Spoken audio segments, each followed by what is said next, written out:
Hello and welcome back to Vintage Treasures. And today I'm going to the Newbergh Toy Show well, it's not in Newbergh, New York, it's in New Windsor, New York. And I hope to find some stuff there. You'll see sooner than I will. Yeah. And off to the toy show.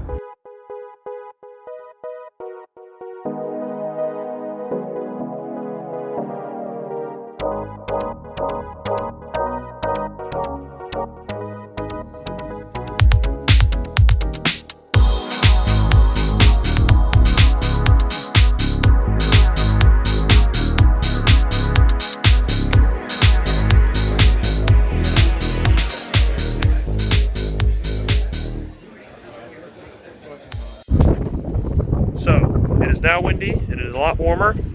I'm at the toy show. It was great. Spent a lot of money. I spent about $300. I think I spent $296, so pretty darn close. Let's get back and see what I got. And we are back in the toy room, in the treasure trove. Actually, that works. Treasure trove. Unless you have a better idea, leave in the comments. What are we calling my collection? Treasure trove. The treasure trove might work. Anyways, let's get into what I picked up, because I have picked up quite a lot of stuff. Not an overly large amount of stuff, but all this stuff I'm about to show you, I paid $300 for. To be exact, I paid $296 for. I had $4 left in my pocket. So yeah, pretty good for what I've gotten, and you're about to see that. So let's get into it. So the first thing I got is this Fluttering Arthur from the Tick line. I've been looking for this one. The card's a bit rough, and I'm being generous for saying a bit, but the figure is white, and the bubble is also white. I might try to flatten the card out. As you can see, I'm trying to go for a full run of Tick, as you can see back there, and Arthur was one of the ones I needed. I only need 3, then I need the playset thing, then I need the giant Tick, and then I can work on those Taco Bell toys so I can get a full run of characters. I don't know what I'm going for, actually. I guess there's some exclusive characters in the Taco Bell toys, so I'm going for a full run of Tick figures to finish my collection off. Booth number 2 also had some good stuff, and was the second best booth in the whole center. I did do a little pan. By the way, if you guys want to see me to do chest-mounted camera work and actually walk around the show and show you everything, do leave it in the comments. I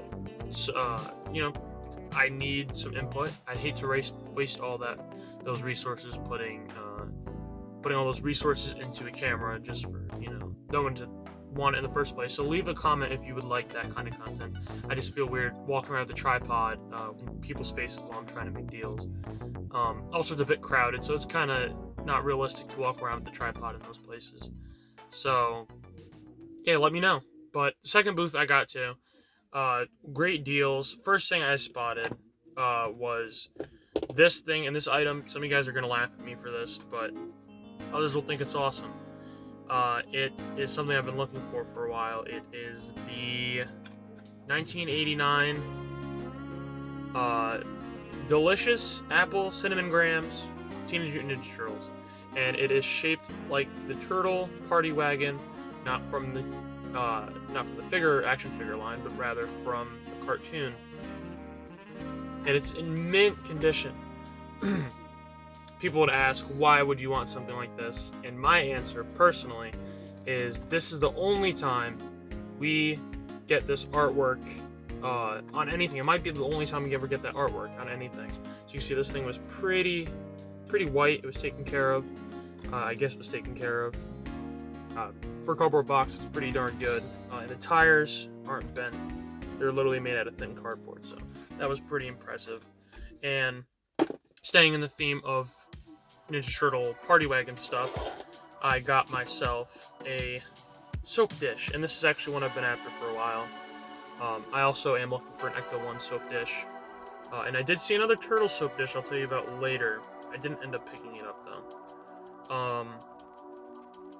we have this soap dish. It needs a little bit of cleaning, but that might actually work out because it's a soap dish. And as you can see, for that, I paid 15. Actually, I don't know if you can see that.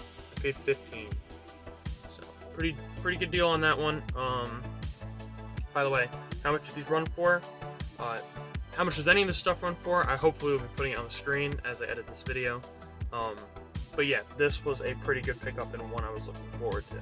The next thing I got at that same booth as that last couple things I showed you is this $10 playset. This is one of the Turtle Micro playsets, which surprisingly is articulated. I don't know, I didn't expect it. But it is the Technodrome playset on the inside. It even has that spinny wheel thing that the actual Technodrome playset has, and it even has a secret door for escaping, so the turtles can get out of the Technodrome. And it also has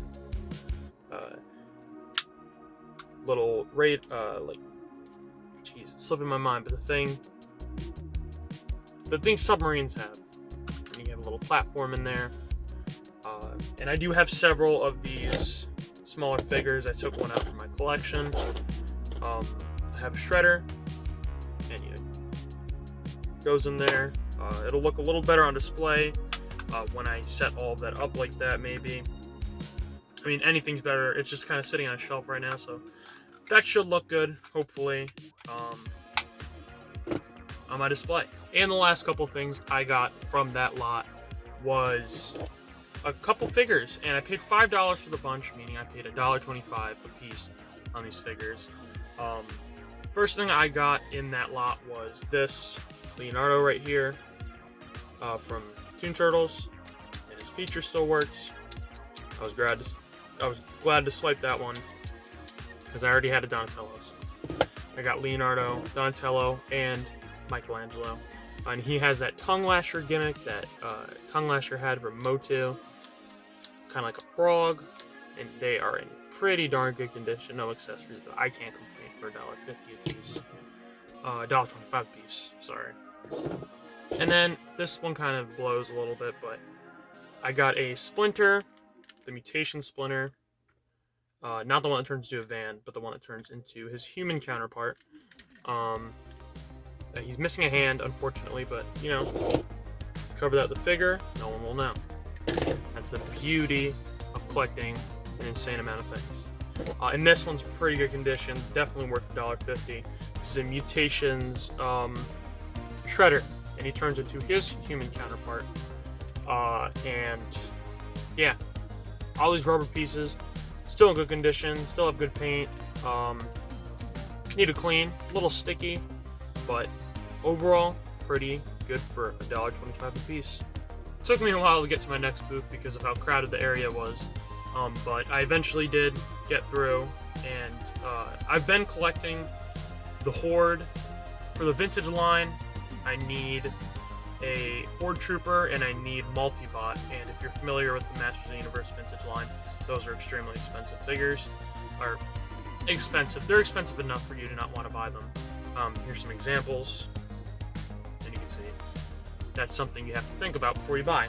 Anyways, I'm also collecting the Origins stuff for that. I'm gonna get that Modulok when it comes out, and the only two figures I was missing out of the Origins line was a Horde Trooper, and I'm missing Grizzlord. That was it, yeah, Grizzlord. Obviously, you're about to see how obvious that is. I got myself a Grizzlord. Sorry, I got myself a Grizzlord today at the toy show, and I asked him how much it was. By the way, it wasn't in this box. It was just lying there, and it's on its card back, unpunched, of course, because it's Mattel Creations exclusive. I asked him how much. $10. This has to be the deal of the day right here. He runs $30, $40 on eBay, maybe even more. And it was beautiful. And then he's like, "Hey, do you want the box?" I was like, "Yeah, I'll take it." So that was great. I couldn't wait to get this in my collection. So now I just need that Origins Horde Trooper. The next booth I went to was another great booth. Mostly Universal Monster stuff, which I am into, but it was mostly the modern stuff, you know, your NECAs and your, the busts of like the Wolfman, which is always, it's cool, but it's just not really what I have going on in here, so not really what I was after. But there was a couple things he had there that I was into. The first thing I got, he wanted $1 for it, was this 1991 Batman figure. I thought it was the one that was meant to look like Mego, but I was wrong. This is, I think I'm wrong. This is the one that, I think this was released for Batman Returns since it's 91. And Batman Return is just not as good as Batman 89. You don't get, it was too good. You can't top it. Michael Keaton, and you had Tim Burton working on it, and Jack Nicholson as the Joker. It was great. It was, couldn't replace it, and they did, and it worked out for them financially, but not as well as Batman 89 did. But I got that, and he has his cape, which is made out of pleather, but it's not flaking, which is great considering how old this thing is. From that same booth, I got another deal. It is Series 1 and 2 complete for the Batman 89 card set. They're not sealed, they do still have the stickers. I'm gonna go still count the cards. I haven't yet. They had these sticky notes on them. $10 a piece. I ended up paying $15 for the two of them, and then $1 for that Batman Returns figure. These were $30 when they came out. You see that price right there? Probably better on this one. You see, they were $30 a piece, so these were not cheap. And these came out in probably '89. Yeah, 1989. So these were not cheap. This is $60 in 1989. That's a lot of money to spend on pieces of cardboard. I paid less, which I usually don't pay less for a boxed item that's vintage than they paid when it came out, which honestly, incredible, and I'm glad to snag these. I'm trying to get a full set, and now I do. I stopped by another booth, and I had to look at something. I wasn't sure about it. I came back, and I picked it up, $40, which is a good deal, and it's a later Turtles piece. This is, geez, what year is this? 94, 93 probably. 93, so same year as Scratch. Turtle Tractor, probably like the tubular turtle tractor or something crazy like that. But yeah, it came with the tractor, of course, in pretty good condition. You know, stickers are on there. It hasn't been water damaged. It's just missing, I forget if it came with just a shovel or a shovel and a pitchfork, but it is missing whatever accessories went with it. And then we have the Mikey there, Farmer Mike right there. Get a focus. See it right there. He's got a rub on his back. That's just about it for damages on him, so that's pretty good. I got that for $40. It was a good deal. So the next booth I went to, I'm saving that for last, but it won't be too much of a wait because I just went to one booth after that. The best for last. I wanted to skip this one so I could show you it last. Take a little intermission and go to the last booth I went to. I picked up 3 Star Wars figures. This woman I follow on Instagram. She's a toy seller. I've been to now 4 times I've been to her booth in different conventions. There's her Instagram right up there, and yeah, it's always great stuff, always great prices, a lot of movie displays for like stores, you know, just great stuff, overall quality stuff, great prices, you know, sometimes, most of the time below what it is on eBay. If you're in the New York area, definitely look out for her booth. It's a good deal. And honestly, there's always good deals there, and this is no exception. I paid $10 a piece for these. I think I actually bartered with her. She wanted 10 a piece on her Star Wars figures. I was so low on cash, I offered her 25 and she took it. But I got a vintage Han Solo right there. Blaster. Not the best condition, but not really. Ooh, dropped his blaster. Not in the best condition, but that's not necessarily what I'm going for anyway. I'm going for the first 12 figures that released, and I want a Gonk droid because it's a Gonk droid. I got Luke Skywalker, Farm Boy Luke with his lightsaber. Not in terrible condition, but boots do have rubs on it. Nothing crazy.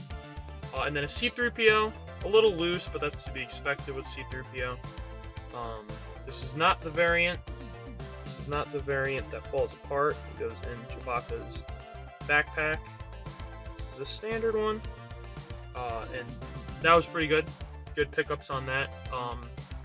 Let's get into my favorite pickup of the day. So, the next booth I stopped at, before I stopped at the Star Wars booth, he had two things I was interested in. The second one was a Horde Trooper, and he wanted 70 on it. So, here he is. I obviously got him, because I have him in hand. This is a vintage Horde Trooper, 1985 Horde Trooper. These are hard to get, not because they're rare necessarily, but instead because collectors like the Army build the Horde Troopers. So they've reached $100, $120 with his staff. He wanted 70, which is already a good deal, but there was something else I wanted. See, it falls apart there. There was something else I wanted, so I got a bundle deal, and I took home for $160 in total. I got that Horde Trooper and the Batwing with the box. I love this box art. I don't have any Batman 89 box art, and this thing, it's not necessarily mint, but it is beautiful. I took it out of the box. Obviously it wasn't sealed, I wouldn't have opened it, but we have this beauty here. I am so childish, but look at that. Who could resist? Got the pinchers on the front, and the cockpit glass is still intact, and he has all 5 of his missiles. We have a Batman in there. This is a little bit of a later Batman. This is the Superior line. Whether or not you want to argue with me in the line, whether or not you want to argue with me in the comments about that is your choice. But this is the Superior Batman line. It came out in the early 90s, as opposed to what Toy Biz released in the late 80s. Kenner released this toy line, and I forget what it's called, but this is most definitely superior. There's no compromise, you know. This looks just like the other figure without the play feature. Has the same build. It doesn't look chunky or anything, and looks like Batman. Looks more like Michael Keaton than the Michael Keaton sculpt did in '89. Saying that, I still am going to get a full set of the Batman 89 series from Toy Biz. And that is everything I got at the toy show today. If you enjoy any of the toy lines that I picked up today, or maybe some I haven't even picked up any today, please consider subscribing to the channel. It helps me out. Let me know in the comments what you'd like to see on this channel, what changes you'd like to see. I have been putting more effort into my videos. If you watch my old videos, you probably noticed. I mean, I hope you've noticed an uptick in quality. Let me know what I could change. You know, anything, any advice, what toy lines I should maybe collect, what I got wrong, what I got right. You know, just let me know. And I hope to see you next time I post. So today's question, I usually do Ninja Turtles, so today I will do Batman, since we have such a Batman-centric episode. Who is your favorite Batman villain? From any universe, any movie, any video game, doesn't matter. Who's your favorite Batman villain? Have a great rest of your day or night, and goodbye.